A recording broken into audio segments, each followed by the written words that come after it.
My dear students, welcome back to my channel. आज आपको इस वीडियो में कक्षा 9th गणित एक्सरसाइज 10.2 रेखाएं एवं कोण से संबंधित प्रश्नों के बारे में पढ़ेंगे, जो बालाजी प्रकाशन से लिया गया है।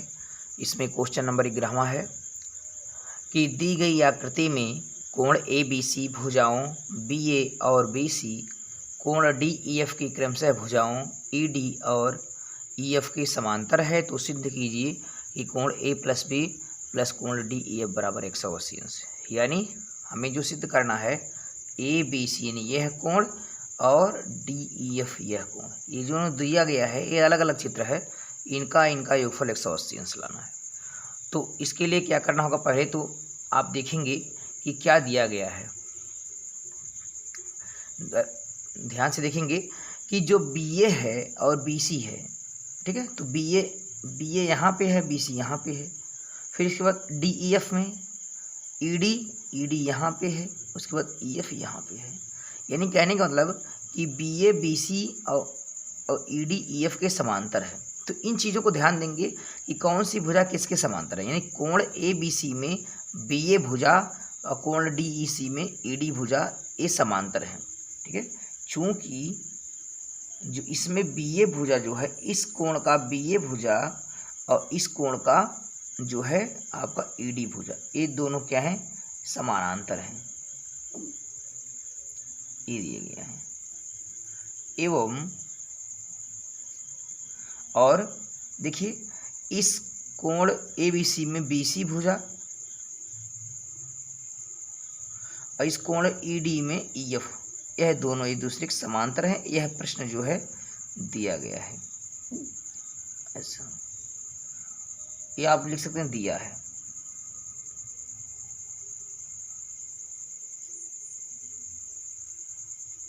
ठीक है, कि इसमें से बी ए भुजा, इस कोण की बी ए भुजा इस कोण की डी भुजा के समांतर है और इस कोण की बी सी भुजा इस कोण की ई एफ के समानांतर है, ठीक है।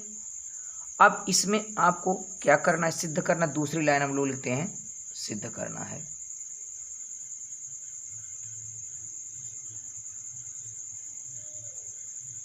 सिद्ध करना है, क्या सिद्ध करना है कि कोण ए बी सी प्लस कोण डी ई एफ ये मिलके हो जाने चाहिए 180 अंश। यही हमें सिद्ध करना है, ठीक है। अब यहाँ से हम लोग लिखेंगे सिद्ध, यानी उपपत्ति आप चाहे लिखें या प्रमाण या सिद्ध लिखें, यहाँ से स्टार्टिंग। अब इसके लिए आपको करना होगा कुछ संशोधन, ठीक है। संशोधन क्या होगा, इस डायग्राम को जो है हमें अब से सेट करना होगा। जैसे ये डायग्राम अलग अलग हैं और यह भुजा इसके समानांतर है, यह भुजा इसके समानांतर है, तो ऐसे ये अलग अलग है, स्पष्ट दिख नहीं रहा है, तो उसको हमें जो है कुछ संशोधन करना पड़ेगा।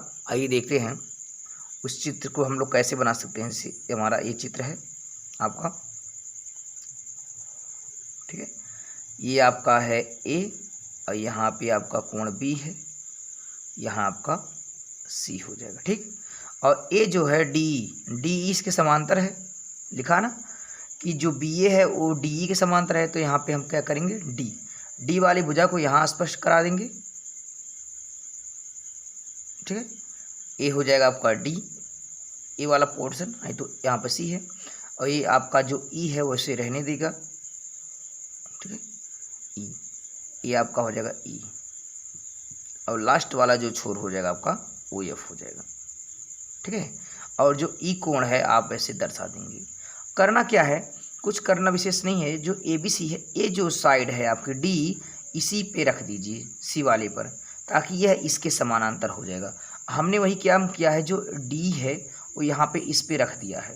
ऐसे रखने से क्या हो जाएगा, देख सकते हैं आप, जो ऐसे रख देंगे, देखिए फिगर एक ही जैसा है, उसको रख देंगे हम, तो इसमें स्पष्ट कहा है प्रश्न में कि जो बी ए है वो ई डी के समांतर है, तो बी ए वाली जो भुजा होगी वह ई डी के समानांतर हो गई। आप देख सकते हैं ये दोनों आपस में समानांतर हो जाएंगे। फिर क्या कह रहा है दूसरा कि बी सी जो है, ए वाला बी सी जो ए है वह किसके समानांतर है, ई एफ के, तो देख सकते हैं आपका ई एफ है ऊपर है, ठीक है। अगर हम इसको डाटा थोड़ा सा बढ़ा दें, आप देख सकते हैं ऐसे, अगर हम डाटा इसको देख लें तो ये एक दूसरे के समानांतर होगा, नहीं हो जाएगा, ठीक है। BC के समानांतर आपका ये वाला हो जाएगा EF, भले इधर खिसका है लेकिन वो उसके समानांतर है, ठीक है। यह लाइन के समानांतर है और यह लाइन के समानांतर है। वो प्रश्न के हिसाब से आपका बन भी गया। अब करना क्या है, यहाँ पे हम लोग इस एंगल को देंगे, क्योंकि BCD देखिए EDB या BDE जो है हमारा एक एंगल बन जा रहा है। क्या बन जा रहा है? एंगल बन जा रहा है। बस ऐसे ही डायग्राम आपको थोड़ा सा संशोधित कर लेना है। और हमें क्या सिद्ध करना है, देख सकते हैं कि जो सिद्ध करना है ABC है। तो आप देख सकते हैं ABC यह कोण और फिर DEF ये दोनों जो है क्या होनी चाहिए, इनका योगफल 180 अंश। तो पहले ध्यान से देखेंगे, अगर इन दोनों को हम जोड़ लेते हैं, ठीक है, यह क्या है ABC है। अगर यह कोण जोड़ लें तो यह क्या हो जाएगा, एक ही ओर के अंतः कोण हो जाएंगे, इनका योगफल 180 अंश हो जाएगा। और यह कोण एक दूसरे के एकांतर हैं, तो इसके जगह पे मैं इसको लिख दूंगा और मेरा काम बन जाएगा। कैसे बन जाएगा, एक बार फिर से आप देख सकते हैं। मुझे जो लाना है ABC है, तो यह ABC हो जाएगा कोण, ये वाला है कोण। फिर मुझे DEF करना है, तो DEF कौन है, DEF। तो जो DEF है वह एक कोण है। तो यह कोण दोनों क्या है, एकांतर कोण है, क्योंकि देखिए समान, ये दोनों आपस में समांतर हैं और यह उसमें तिर्यक रेखा काम कर रहा है। तो एक इस बगल कोण बन रहा है, एक इस बगल, ये दोनों एकांतर कोण से बराबर हो जाएंगे। जितना कोण यह होगा उतना ही कोण यह होगा, ठीक है। और यह दोनों जोड़ देंगे तो यह दोनों एक ही ओर के अंतः कोण होंगे। कैसे, क्योंकि यह और यह ये दोनों AB और D आपस में समानांतर है और जो BC है वो एक तिर्यक रेखा काम कर रहा है। तो तिर्यक रेखा के एक ही ओर अंतः कोण जो बन रहे हैं उनका योगफल जानते हैं आप कि समपूरक होते हैं, कि तिर्यक रेखा के एक ही ओर बने कोणों का योगफल 180 अंश होता है। तो ये दोनों कोण मिलकर 180 अंश हो जाएंगे, क्योंकि मुझे 180 अंश लाना है। अगर हमें कोण में 180 अंश लाना है तो या तो रैखिक युग्म लगा सकते हैं, या त्रिभुज के तीनों, या तो समांतर रेखा के बीच जो है अंतःकोण का युग्म लगा सकते हैं। चूंकि यहाँ रैखिक युग्म बनेगा नहीं, क्योंकि एक ही रेखा पे कोण कहीं नहीं बन रहा है, यह रेखा अधूरा है। तो एक रेखा पे कोण कहीं नहीं बन रहा है, नहीं हमें 180 अंश लाना है, तो रैखिक युग्म नहीं है। तो हम क्या करेंगे, आप लोग पढ़े होंगे इस तरह से, थोड़ा सा देख लें आप, इस तरह से पढ़े होंगे कि जब दो समांतर रेखा को, अच्छे से देख लीजिए आप, थोड़ा सा वीडियो बड़ी लंबा हो जाएगा लेकिन आप इसको समझ सकते हैं कि जब दो समांतर रेखा को कोई तिर्यक रेखा काटती है तो एक ही ओर के अंतःकोण, जो एक ही ओर के अंतःकोणों का योगफल 180 अंश होता है। ये दोनों संपूरक होते हैं, वही चीज़ है कि एक ही ओर के अंतःकोण जो है संपूरक होते हैं। तो वही यहाँ भी हो रहा है। देखिए यह रेखा और यह रेखा आप देख सकते हैं, ए लाइन और ए लाइन एक दूसरे के समानांतर हैं और यह क्या कर रहा है, BD जो है एक तिर्यक रेखा काम कर रहा है। तो तिर्यक रेखा के एक ही ओर ये भी बन रहा है, एक ही ओर ये भी बन रहा है। तो तिर्यक रेखा के एक ही ओर बने अंतःकोण क्या होते हैं, संपूरक होते हैं, इनका योगफल 180 अंश होता है। तो ये दोनों कोण क्या क्या हैं, एक तो ABC हो जाएगा और एक हो जाएगा EDC हो जाएगा। चूँकि ABC तो मुझे चाहिए लेकिन EDC नहीं चाहिए, EDC की जगह पे क्या चाहिए, DEF। तो जो EDC है इसी की जगह पे आपका DEF हो जाएगा, क्योंकि यह दोनों आपस में क्या हो जा रहे हैं, एकांतर कोण हो जा रहे हैं। तो उसी की जगह पे दोनों आ जाएगा और दो ही समीकरण में आपका सवाल आ जाएगा, बहुत आसान तरीके से। कुछ करना नहीं, बस आप समझे किस तरह से करना है। तो देखेंगे सबसे पहला प्रक्रिया हम अपनाएंगे, चूँकि अब यहाँ पे आप लिख चित्र को व्यवस्थित हमने कर दिया है, जो जैसा चित्र अलग अलग था हमने उसको व्यवस्थित कर लिया, ठीक है। आप इस तरह से जो है इस चित्र को व्यवस्थित कर लेंगे प्रश्न के हिसाब से, जैसा कह रहा है BA समांतर AD और BC समांतर EF, ताकि हमारा जो काम है वो आसान हो जाए। तो सबसे पहले क्या करेंगे, लिखेंगे चूँकि जो BA है वह किसके समानांतर है, AD की, और ED देखिए ये जो BA है वह ED के समानांतर है, ये तो हो गया। और जो BD है वो एक तिर्यक रेखा काम कर रहा है, तो लिखेंगे BD एक तिर्यक रेखा है, एक तिर्यक रेखा है, ठीक। अब जब तिर्यक रेखा है तो ये क्या, यह और यह, ये दोनों एक ही ओर के अंतःकोण बन जा रहे हैं तिर्यक, तो इनका योगफल 180 अंश हो जाएगा। वही नियम से कि तिर्यक रेखा के एक ही ओर अंतःकोण है, तो इस कोण का नाम क्या हो जाएगा, तो देखेंगे ABC, ठीक है, क्योंकि ABC तक है तो लिखेंगे कोण ABC, ठीक। इस कोण का नाम ABC हो गया, तो इस कोण का नाम यहाँ से अगर देखें तो EDC हो जाएगा, कोण EDC हो जाएगा। यह दोनों मिलके हो जाएंगे 180 अंश। क्यों हो जाएंगे? क्योंकि एक ही ओर के अंतः कोण है। आप लिख सकते हैं तिर्यक रेखा की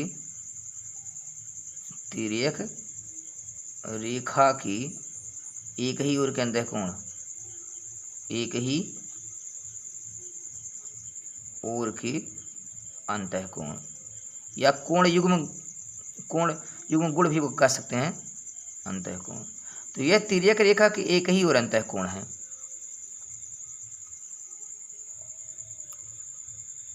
अब करना क्या है, इसको आप लोग समीकरण 1 दे सकते हैं, ठीक है। लेकिन हमें जो लाना था वो कोण ABC और DEF बराबर 180 अंश। तो ABC तो आपको मिल गया है, 180 अंश भी मिल गया है, लेकिन जो DEF है उसके स्थान यहाँ EDC आ गया है। तो EDC को हमें चेंज करना है DEF में। अब क्या करेंगे, तो अब एक प्रक्रिया और है, क्योंकि एक समांतर रेखा और दिया है, उसका भी यूज कर लेते हैं। अब देखेंगे, अब दिया है BC समांतर है EF के। अच्छा, जब BC EF के समांतर, BC EF कहाँ पे है? A यहाँ से यहाँ तक जो BD है वही BC भी है, और यहाँ EF है। ये दोनों क्या है? समांतर हैं। देखिए हमने बढ़ा दिया है, तो यह जो है इसके समानांतर है। तो यह क्या कर रहा है? BC के समानांतर आपका EF है, तो दिया दिया। और यह जो है आपका ED, ये क्या कर रहा है? ED इसको काट रहा है। अगर मैं इसको बढ़ा दूँ समानांतर रेखा को, तो BC हो जाएगा, ये आपका हो जाएगा EF। ऐसे बढ़ा दिया जाए तो जो ED है उसको ऐसे काट रहा है तिर्यक रेखा का। तो यहाँ पे ED एक तिर्यक रेखा है, ED एक तिर्यक रेखा है।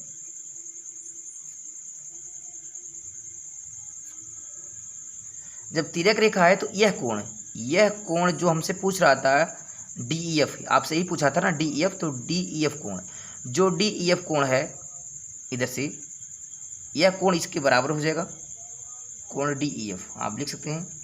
इसलिए यह दोनों एकांतर कोण हो जाएंगे, क्योंकि तिर्यक रेखा के एक ही विपरीत दिशा में, यह इस दिशा में बन रहा है, यह इस दिशा में बन रहा है, विपरीत दिशा में बने कोण एकांतर कोण कहलाते हैं। तो यह जो कोण हो जाएगा हमारा DEF हो जाएगा, कोण DEF हो जाएगा। और वह DEF किसके बराबर हो जाएगा? इस कोण का नाम क्या होगा?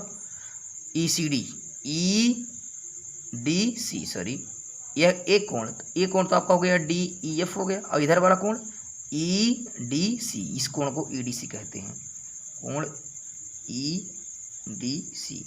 इसको समीकरण नंबर 2 दे देंगे। और यह किस कोण से यह दोनों बराबर हैं? तो आप लिख सकते हैं तिर्यक कोण से, सॉरी एकांतर कोण हो जाएगा। ये हो जाएगा आपका एकांतर कोण से, एकांतर कोण से। यह दोनों एकांतर कोण से, क्योंकि तिर्यक रेखा के विपरीत दिशा में कोण बन रहे हैं। अब हमें जो सिद्ध करना था उसको थोड़ा सा गौर करें कि कोण ABC और DEF बराबर है 180 अंश। तो 180 अंश वाला समीकरण कहाँ मिला है? ABC तो मिल गया है। अब इस DEF की जगह पे हम लोग, हमारा EDC आ गया है। तो देखें EDC जो है DEF के बराबर है, क्योंकि DEF और EDC एक दूसरे से बराबर हैं, क्योंकि एकांतर कोण है। तो मैं इस EDC की जगह पे क्या लिख सकता हूँ? DEF रख दूंगा। जब यहाँ DEF रख दूंगा तो हमारा मिल जाएगा ABC और DEF बराबर 180 अंश। अब लिखेंगे समीकरण 1 में, क्योंकि 1 से आपको 180 अंश लाना है। समीकरण 1 में समीकरण 2 का मान रखने पर, समीकरण 2 का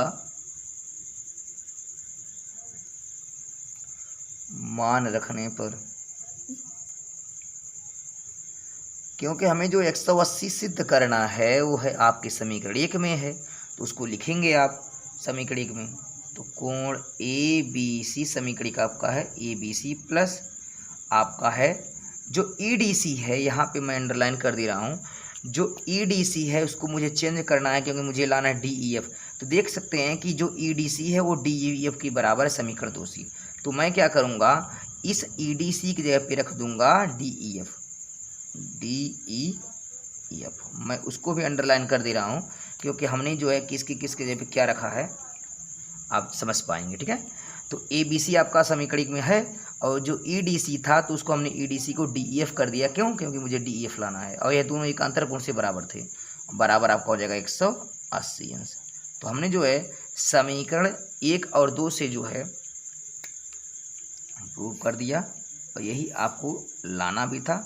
आप लिख सकते हैं प्रूव्ड, हैंस प्रूव्ड, क्योंकि आपसे कहा गया था कि कोण ABC बराबर DEF लाना है तो आ गया। यहाँ पे जो ADC था वो ADC DEF एकांतर कोण से बराबर है। आप लिख सकते हैं चूंकि कोण EDC बराबर कोण DEF। तो इस तरह से आप दिए गए कोण को आसानी से सॉल्व कर सकते हैं। बहुत आसान भी था, बस थोड़ा सा चित्र अलग अलग था इसीलिए आप कंफ्यूज हो जाएंगे। तो इस चित्र को प्रश्न के हिसाब से सेट कर दीजिए, एडजस्ट कर दीजिए, क्योंकि यहाँ पे स्पष्ट कह दिया था कि जो BE है वो ED के समांतर है। तो BED दूर दूर है तो उसको एक ही बना दीजिए, समांतर कर दी जाए। और BC EF के समानांतर है तो BC को EF के समानांतर, ठीक है। और आपको लाना था 180 अंश का कोण आता है या तो रैखिक गुण से या त्रिभुज के कोण युग्म अंतःकोण से। तो रैखिक गुण तो यहाँ पे लगेगा ही नहीं, इसलिए कोण युग्म जो है अंतःकोण लगेगा। इसलिए यह दोनों समांतर रेखा है, यह जो है तिर्यक रेखा है और तिर्यक रेखा के एक ही और अंतःकोणों का योगफल 180 अंश होता है। तो वही चीज़ हमने लिखा है, यह ABC है, यह EDC है, यह 180 अंश हो जाएगा। लेकिन हमें जो सिद्ध करना था ABC और DEF लाना था, लेकिन यहाँ पे DEF जो आ गया है EDC। अब EDC को चेंज करना है DEF की, तो देखेंगे यह दोनों दोबारा देखेंगे कि जो BC EF के समांतर है तो BC EF के समानांतर है, तो यह ED क्या कर रहा है, इसमें तिर्यक रेखा काम कर रहा है। तो इधर विपरीत दिशा में बने कोण यह क्या हो जाएंगे, एकांतर कोण से। तो इसी की जगह मुझे A लाना था तो ये दोनों एकांतर कोण से हो जाएंगे। तो ABC और DEF ये दोनों क्या हो जाएंगे, मिलके 180 अंश बनाएंगे। तो आई होप ये वीडियो आपको समझ में आया होगा। अगर ये वीडियो आपको समझ में आए तो उसको लाइक, शेयर और कमेंट करें और कमेंट के माध्यम से बताएं कि आपको वीडियो कैसा लगा। अगर ये आपको वीडियो समझ में नहीं आया हो तो इसको एक बार फिर से रिवर्स करके देख सकते हैं, आपको ज़रूर समझ में आ जाएगा। अगर उसके बाद भी समझ में नहीं आता है तो आप कमेंट करके बताएं, आपके लिए फिर हम जो है समझाने का प्रयास करेंगे। इसी तरह का लेटेस्ट वीडियो पाने के लिए चैनल को सब्सक्राइब कर दें और बेल आइकन्स को भी प्रेस कर दें ताकि आने वाली हर वीडियो की नोटिफिकेशन आपको समय से मिलती रहे। तब तक के लिए take care, thank you, good bye.